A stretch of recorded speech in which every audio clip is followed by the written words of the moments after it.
Yep, there's water.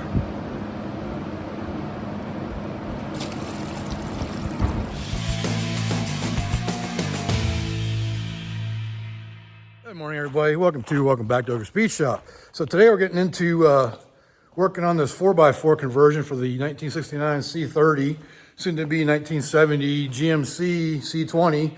But we all know, if you've been watching long enough, you know what's going on with that. But I've been taking some measurements today, doing some cleanup, and I think we can make this transmission and transfer case work pretty easily and make it run without changing too many parts. So let me get into what I'm talking about. This is the transmission and transfer case. It's the SM465 4-speed with granny first. And this is a MP205 transfer case, manual transfer case, which is great. And when I bought it, it came with the original drive shaft. I think it came out of an 80 square body. So it came out of the same year as that right there, which is probably the exact same transmission and transfer case that's in there. But this is the drive shaft assembly that came with it. And here's the thing, see the mid bearing. If you come over here and you look at the original setup on this, and you see how long this mid shaft is. Well, that right there is the line of where that whole setup is going to end up being. And the only thing I think we need to change, we have to change the location of the mid bearing. We have to move it back about 4 inches. We should be able to use that drive shaft assembly to make everything work. So I think it's going to work out pretty good. So we're going to get into it. We're going to pull that transmission out, test fit this one, because it does mount differently than the original. Because on this one, these two bolt holes down here, these bolt in from the inside of the bell housing. So I'll have to use a bolt and a nut for that to make it work. But other than that, everything else is the same, other than we don't have a PTO on that one. And we're not going to need a PTO because if I'm doing a winch system on this, it's going to be electric at this point because the winch that came off of it, it was tore up and it's not worth rebuilding. Or it might be eventually, but not for this vehicle. So we're going to pull this transmission and transfer that thing, the PTO, out. So we're going to pull this whole drivetrain out from the bell housing back, see if it bolts up for one, because I think the shaft should be the same as that one. And if it is, then we're good to go. We can put this transmission in here. I can start working on the mount because even the bell housing is different because it mounts to the frame itself up here. That's the mount for the transmission. But I do want to make a cross member to mount this so it has the strength of it. It also has a side mount over here too. So you can mount this many different ways, but we're gonna just get it concentrate on doing that middle one so it has a support there. So getting this out should be pretty easy. It's only 4 bolts and the drive line. And we'll lift it from the top since we have the room to do it. Here's gonna start with the normal stuff. Get the shifter out of the way again. At least it's easy. We go up underneath the back here and disconnect the drive shaft from the differential first. Then I'll worry about getting the stuff up here, up front. Dropping needle bearings. Yeah, knock some of those needle bearings out, so. But I didn't lose any of them. They all stayed in there. So that's easy enough to fix. Those little things you gotta worry about is those needle bearings falling out. I don't know why that U-joint, it's such a pain in the butt getting out. In fact, the U-bolts are still, one of them still stuck in there. All right.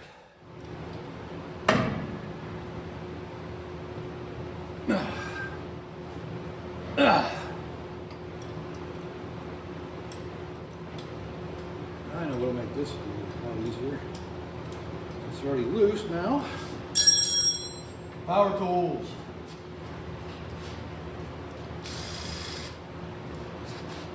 Just thought of something. I don't think I have the straps for the front for the new the transfer case. Hopefully it's the same as that one.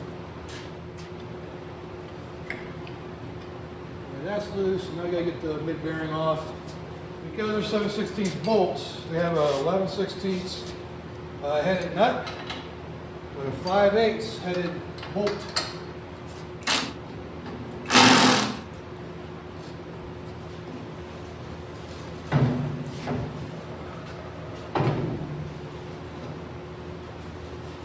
What the heck I was measuring earlier, but there ain't no way. Oh wait, duh. Transfer case. God, I'm like, what the heck is going on? I'm like tripping here. But, so those are distance. This is a distance you got to worry about. This right here. Just move the back. I got to take more measurements because I'm like trying to figure out what the heck I did earlier. You ever have those days where it's like you have no idea what's going on? But I think with the transfer case, that'll line up. Let's get taking a measurement off the transfer case now. All right, so from the back, I'm going to go from the back of the transmission to the center of the yoke is 19 inches. If you do the same thing on this transmission, from the back of the transmission to the center of the yoke. No, that ain't right. That's 17 and a half. What did I measure from on the other side? So that's about 17 and a half. Where did I get 19 at? Oh, I went from there, that's why. So, duh. Okay, so that's 19. You know, we need to know the distance between the back of the transmission and the yoke. So we're somewhere in this area here. And that's 6 inches. So 13-inch difference. So if this is 13-inch difference, or we can make it 13-inch difference, we should be good. So 66 there and 79 there. 66 plus 13, 79. So they're exactly the same. Or at least close enough that I think it won't matter. All right, so we're looking good. So now we get this transmission out. And that's actually pretty easy. It's only 4 bolts.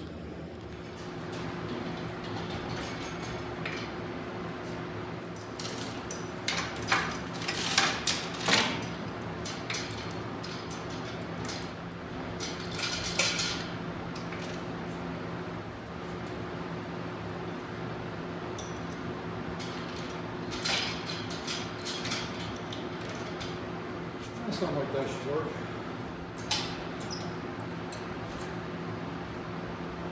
Yeah, looks like it's gonna work good. All right. I should have loosened the bolts on the bottom before I put the damn hoist in here, but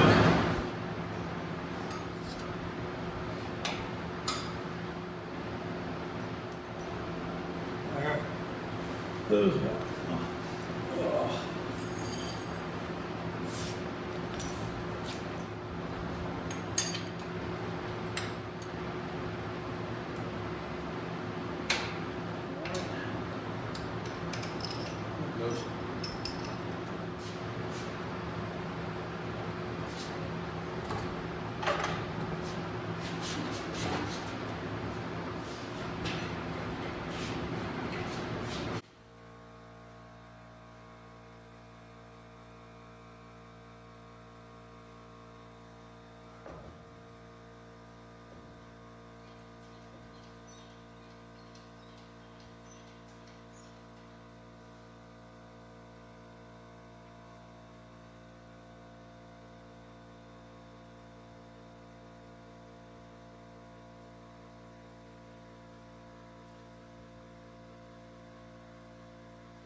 So I checked and the splines are the same on this transmission, so it should go right into this clutch as well.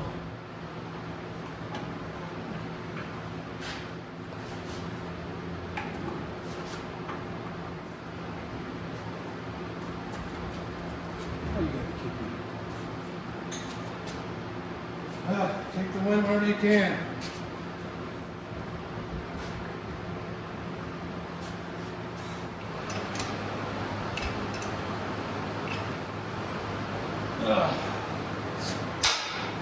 Okay. It only took 25 minutes. Jeez. All right, well, might as well test my theory here.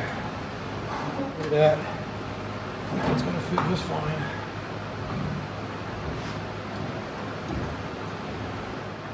Yep. So the straps are definitely different, but so we just use a zip tie for now to hold it on.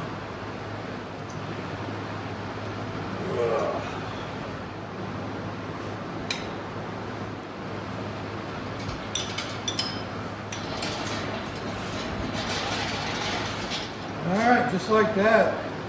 The C30 is 4-wheel drive capability. It has capability now. 4-wheel drive capability. It's capable of 4-wheel drive.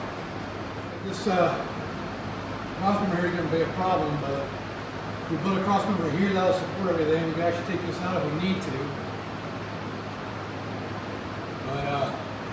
But yeah, that's one step closer to a 4-wheel drive. Let's see how much bows are down.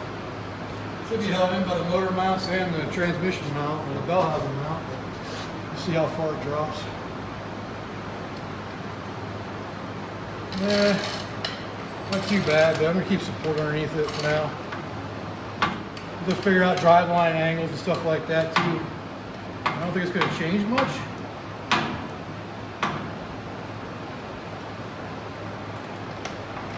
Right about there is where it needs to be.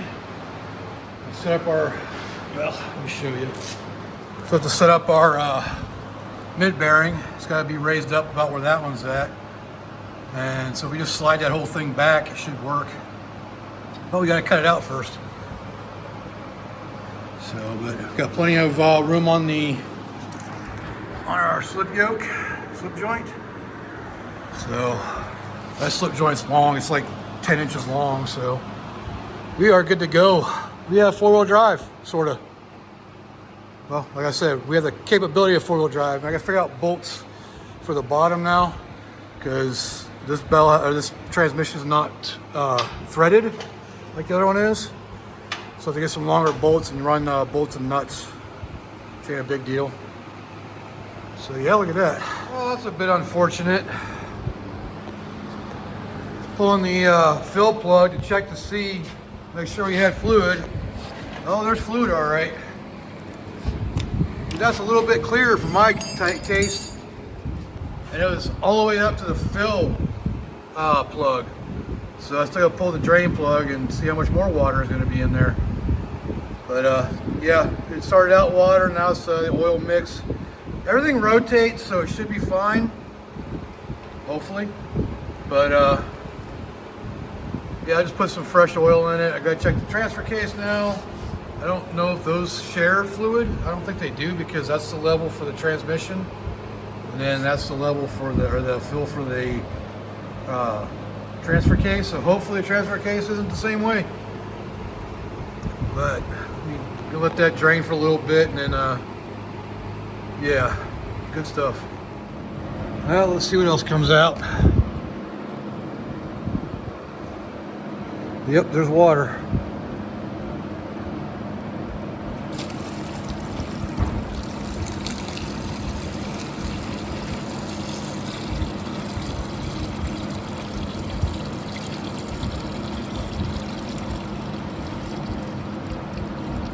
And there's the oil. At least it's clean water, right? Yeah, right.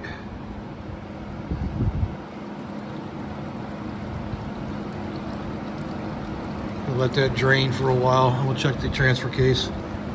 But yeah, come on, people. When you store equipment or store parts outside, just cover up everything that could get water into it. And it must have gone through the shifter. But yeah, what can you do? It'll be fine. Like I said, everything rotates. Seems to shift fine. And we'll see how it handles. If not, I'll tear it apart and clean her up that way. These are actually coming apart pretty easy. Let's hope that the transfer case is a little better. I just want to see it full.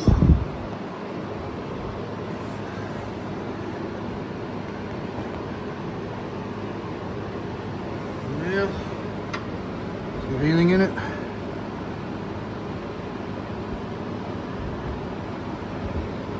Nope. That's bone dry. So I guess we'll pull the drain plug next. All right, let's see how the drain plug is on this one.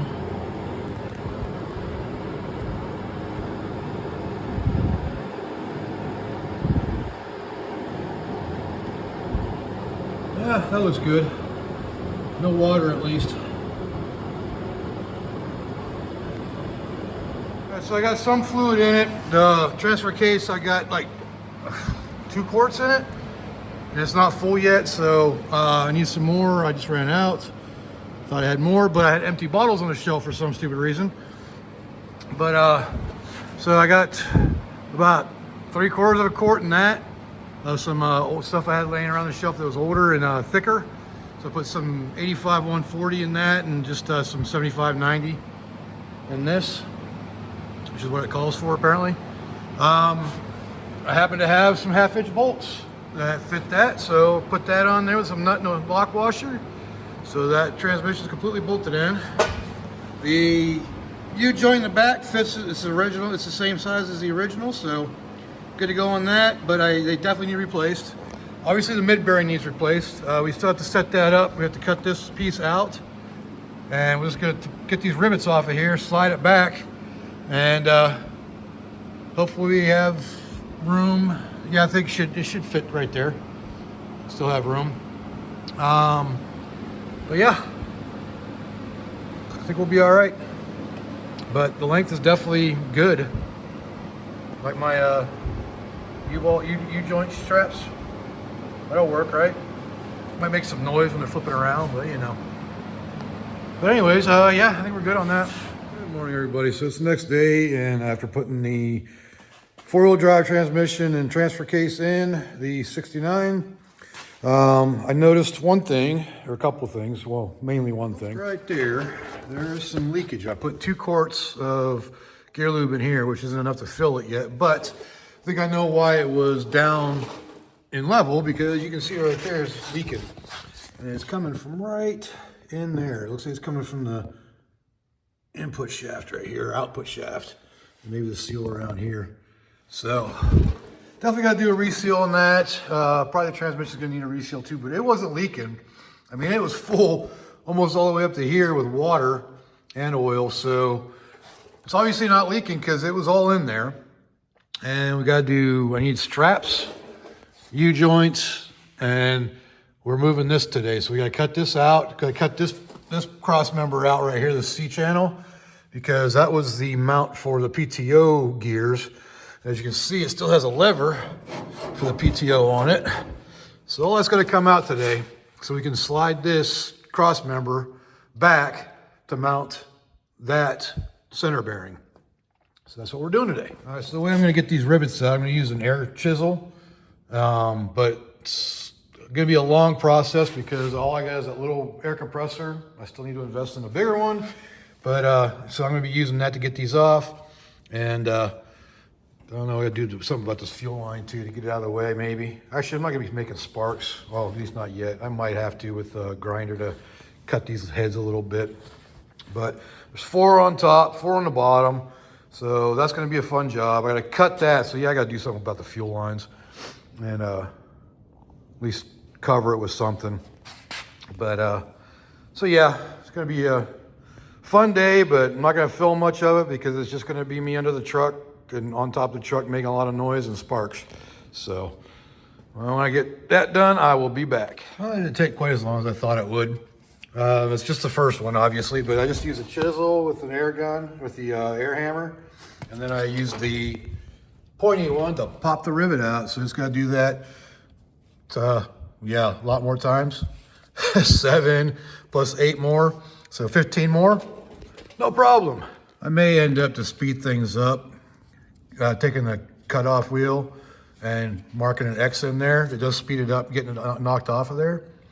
I was just kind of worried about the fuel line, but I might take that off and get it out of the way. All right, so I went ahead and removed the fuel line, and I'm not worried about there being any residual fuel because I ran the truck long enough to run it out of fuel basically. So there's no fuel there, and I removed the tank and put it over there, so it's way out of the way of the shop, on the other side of the shop, so it shouldn't be any problem with sparks. Well, we got her out. It's kind of a pain in the butt because these 2 back rivets underneath were welded to that piece for the PTO gear. So had to cut through that, and then it got like 3 of the rivets, 4. See, 1, 2, 3, 4 of the rivets got stuck. It wouldn't come out of this part, so I had to kind of bend and tweak it and whatnot. It's not a big deal. I can bend it back, but got her out by by kicking her that way, and hammering it taking a hammer to it. But we got her out. So now I'm going to take all these rivets out too, and the ones that got stuck are coming out too. But that way I can separate these and make them bolt in. So that's what we're going to do next. Well, that was kind of a pain in the butt. Those things didn't want to come out either. But we got them off. So now we just got that one main cross member for the mid bearing. And I can clean those up later and bolt those in as well. But for now, this will be good enough to hold the mid bearing just the way it is. It's kind of the way I did actually right now the cross member in the GMC is just that for the transmission. And it's fine, it's strong enough. So get this put in there, make sure everything lines up, get some holes drilled. Yeah, hopefully, maybe these 2 holes will line up. So I'll have to drill 4 holes, but yeah, what's the likelihood of that happening? All right, so there we go. So as I thought, got to drill all new holes, but the thing is, like I could line up these holes, at least one of them, but it doesn't center it on the mount here. So I'd rather keep it centered, even though it's slotted, so it can be moved, but I'd rather it be centered instead of, you know, all the way to the front of it. But there you go. That's simple. And that will hook up to the other shaft and be good to go. Still need to get some U-bolts. They're 3/8. Just got to get measurements to find out, because a lot of times they have them in stock at like O'Reilly's. Just got to go look and get the right sizes. All right, so I got 1 bolt in on each side. It's kind of a pain in the butt. I had to measure from the top, and I put a square to get the center line for the bolt here. And I try to line up these bolts here, but they're all none of them are like symmetrical. I mean, it's not like it's just they're wherever they're at, it seems. So I got 1 on each side of it now. My right angle drill, this thing just won't cut it. There's not enough room even in there for that. So I had to go from underneath, which for whatever reason, my good drill bits can't drill through frames. But hey, Harbor Freight for the win, because those little unit bits went right through it for some reason.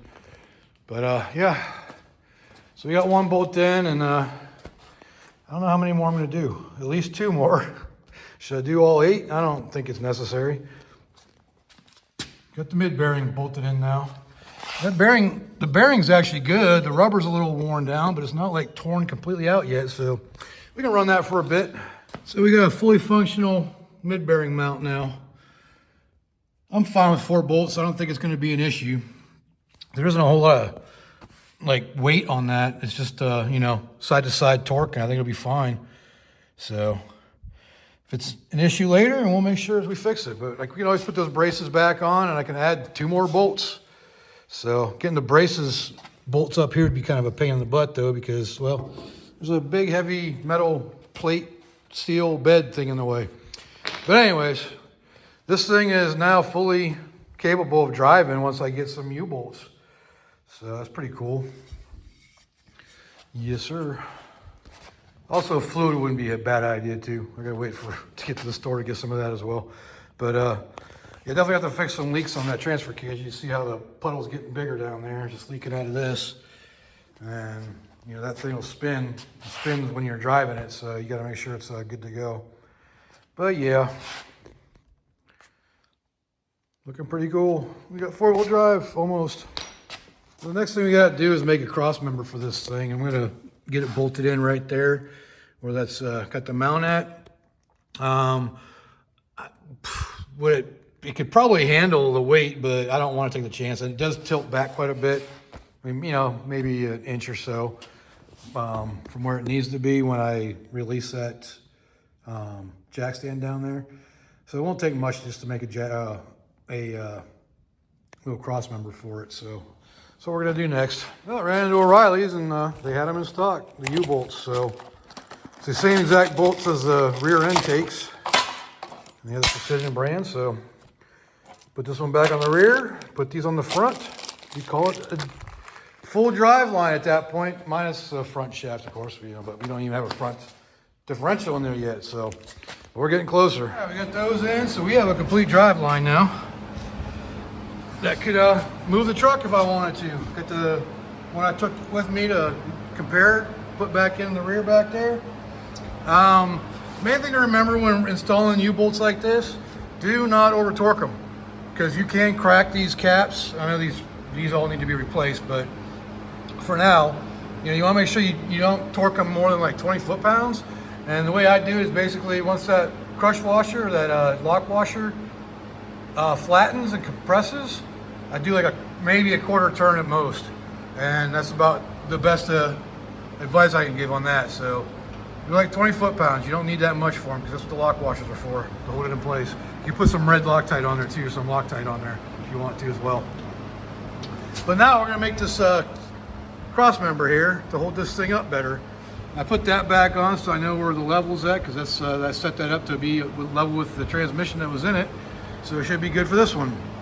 So let's get some measurements. We're gonna basically start with the piece that goes from here to there, and it's gonna be our first piece, and then we'll weld what we need to do to add to it.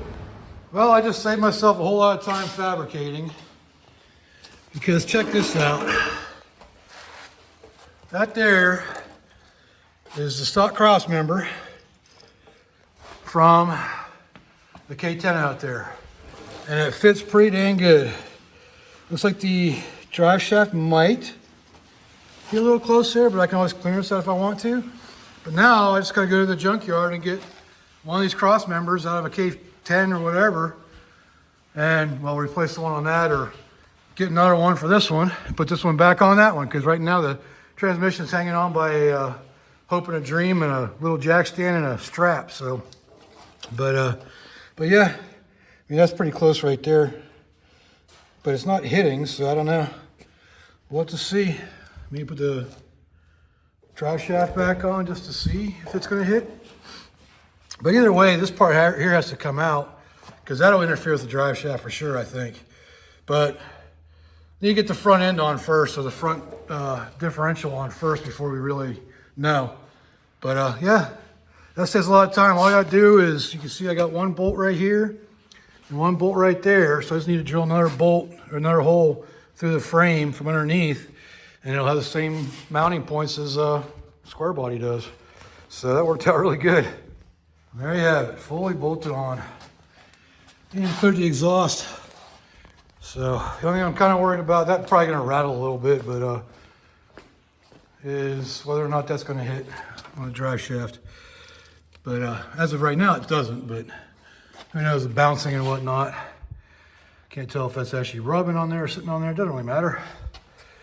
But look at that. Fully installed now, drivetrain. So I just have to get a new one, or pull one out of a junkyard to put back on that one. Come on, I gotta take that one back off. There's no reason to. That one ain't going anywhere for a little while until I get an engine for it. So yeah. So I was kind of worried about the drive shaft not quite fitting and rubbing on the transmission or the cross member. With this up in here in the position it's supposed to be in, it doesn't go past the flange, and it spins freely, so it's not hitting the cross member. It's pretty close, but I think it'll be all right. Well, I just took it for a drive, and the transmission shifts very smoothly. In fact, it even lets me downshift from fourth to third, which the old one did not. So I don't want to drive it too much, because the transfer case doesn't have enough oil in it and it's leaking. So I just want to make sure I don't want to screw that up anymore until I get it sealed back up. But the transmission is good. So I was worried about the water in it, but I'm going to circulate some more in there once I get that sealed up, and we should be good to go. But yeah, she's driving smooth now. So now we got to start working on the front end. But I need to go to the junkyard first. So when we go to the junkyard, I'll bring you with me. Yeah, I don't care who you are. If you don't have fun driving something like this around, you ain't a car guy. Definitely ain't a redneck. Definitely ain't a truck guy. But hey, to each their own. What you like is what you like. But this is really fun. It's just fun to drive around. Got some honks from a truck driver that went by earlier. Pretty cool. I was just riding around my yard, Can't go on the road, of course. But so yeah, I gotta get a seal kit for the transfer case. But we'll do that, get that thing sealed up so we can get it filled up. Don't want to drive it too much without a full fluid. But yeah, that transmission is so much smoother. It's a little you know, got a lot more play in it. I don't know if it's just the shifter itself. Maybe I could try the other shifter and see if it's any better. But they're all 50 years older. This one is, what, 80? So that's 45 years old. So, you know, what do you expect from a, you know, old truck transmission? It's going to be worn out a little bit. But see if I can make that better as far as tightening it up. I noticed the dowel pin that holds the lower portion of the shifter in is pretty loose. So maybe I can fix it doing something with that. But we'll figure it out. It's no big deal. It's what you expect from an old truck. But yeah, it's fun. I like driving this thing around. It's pretty cool. But I do want to get going on that. Get that body ready to go so we can have a full-on vehicle. I went to court today and got all the paperwork, so it's got to go to a tag agency now. Get my titles, and we can get the white truck down out to Bryan at Recycled Racing out in Missouri. And I can get to work on this thing, making this my ultimate tow, rescue, whatever vehicle. So I just noticed something, and I realized that I think I put this Crossmember on backwards. To see the little indentation right there? It kind of makes sense to have that for a drive shaft over here, doesn't it? So yeah, I think I might flip that around. Well, look at that. That's a lot more room for the drive shaft now. But all I had to do was I had to kind of modify this hole right here, the other three lined up. So I just had to kind of drill it out to fit both, but no big deal. So now we're where we're supposed to be. And we got plenty of room for the drive shaft now.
All right, so like I said, I want to keep each one of these videos to where the truck is still drivable after I'm done. So we got the transmission and transfer case and the drive line to the back all put back in and working. So I don't want to take it. Like I said, I don't want to keep it down for too long. So next thing we got to do, you got to head to the junkyard, and I'll take you along with me when we do that. So I'm not sure if that's going to be in this video or the next video, but just wanted to say that. And we're going to do some body work. Going to work on that fender a little bit. I'm not going to record any of it because it's just kind of boring metal grinding and welding. So I'm going to work on this. I just took some measurements and it's dead on as far as the fender I have on the GMC out there. Come on, light, focus. There we go. So we got it to where it needs to be. So we just got to basically go in and manipulate the metal a little bit to make it look a little better. Because we got to like bring this little corner right out here to meet this one. And you know, this edge here and this edge here. So, but shouldn't be too bad. Do a little shrinking and hammering and dolling and it'll come out. And then we got to do some work on that down there too to get that out. I noticed it's twisted right here as well. So gotta make do with what we got because I don't want to spend $300 on a new fender. So unless AMD wants to send me some stuff, that'd be great. I'll take it. But you know, that's the way it is. You gotta work with what you got sometimes. So I kind of screwed up on this thing, which, you know, considering it's the first time I've ever done this, I'm fine with it. But you see that big gap right there? That's something I'm gonna have to fill now because I didn't think about the squareness right here, from this point to this point being flat. And this was kicked out quite a bit. So now I'm fixing it. So it means filling that in, and I've measured everywhere this time, and everything's good where it's at right now. So I just gotta somehow attach it all together. So that's gonna be the fun part. But yeah. So measure, check twice, check 3 times before you go in and start cutting and welding. Well, that's how I'm gonna fix my mess up. Put some straps behind there, welding them in. I'll just fill those gaps with some sheet metal and grind it down. It'll be good as new and nobody will ever know. But I usually don't do very good at these things. So body filler and cover up. Yep, that's what we'll do. So, but it's definitely better. All the measurements are right now. So, all right, we got that fully welded in. I'm gonna keep back a distance so y'all can't see how bad those welds are, but it doesn't really matter. I'm gonna get ground down and formed with a band file and a die grinder. So should be good to go on that. But yeah, they're pretty ugly welds. What I ended up using for the filler, the curly cues you get when you use a shear. Yeah, that's what I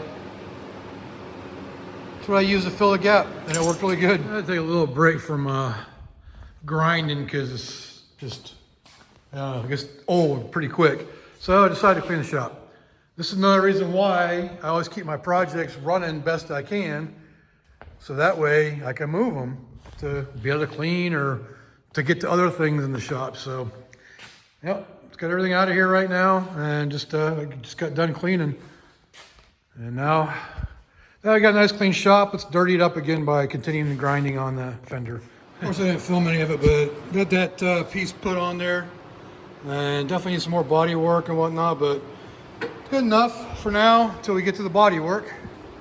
So, yeah, pretty cool. I think we did a pretty good job getting the 4-wheel drive transmission and transfer case in there. So, that's a good place to end this video. So on that note, we're gonna go ahead and finish this video. So we got the transmission and transfer case in there, driveline hooked back up, runs and drives right now. We just don't have front wheel drive yet. So on the next video, make sure you like, comment, subscribe, do all that good stuff, turn on your notifications, because we're taking a trip to the junkyard, because we gotta find front end parts so we can do the front end conversion. So we need springs, perches, yeah, that's pretty much it, springs and perches. And hopefully square body ones will work. I think they probably will, because I've been comparing stuff from the K15 or the K10 out here, and they all seem very similar, just cut slightly different locations. So I think we'll be all right if we can get some stuff off of a square body. So that's what we're gonna do next. We're gonna go ahead to the junkyard. I'll take you along with me this time, and I'll actually remember to do it this time. Usually I forget to do it because I just wanna go in and get the parts and get out of there. But I'll take you with me this time when we go. So make sure, like I said, turn on your notifications so you can see that video when it comes out. getting this front end switched over to 4-wheel drive. So thanks for watching. For everybody who's been here this long, I really appreciate it. So until next time, I'll see you all later.